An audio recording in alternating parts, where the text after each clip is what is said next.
And how do you measure success of a training and development program of learning within an organization? Right. The way that we approach it is, let's take any particular kind of learning. Let's take this race to make it real I've been talking about.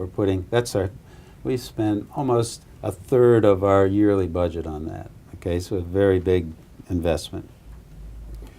How are we going to measure that was a good investment? Well, we're going to see that our 2,000 people that face clients, that the client says, those people are delivering more creative skills and are giving me better access to the web communications than before. So the client gets to say, yeah, I see a difference, right?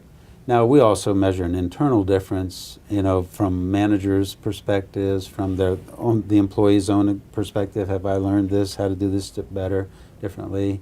We have many other ways to kind of gauge it internally. When they make award entries, did they use the process well, that kind of thing.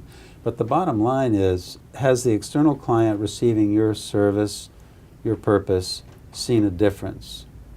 Now, sometimes you can relate that to money, right? And sometimes you can't really relate it to money, especially if what you're trying to attain, let's say you want a better relationship with the client.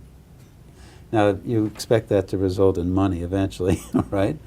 But in the short term, it's really, hey, dear client, do you find us easier to work with, right? So we would measure that. We would claim that as an outcome for our learning intervention, but it's not quite bottom line. You see what I mean? I think a lot of learning investment is like that. It achieves something that eventually goes to bottom line, but it's hard to get a direct result to bottom line. And the final test of it is, did we achieve that, what the manager said, as a result of this activity, my people will be able to? That we measure. Did we get there? And that's another way of showing a return.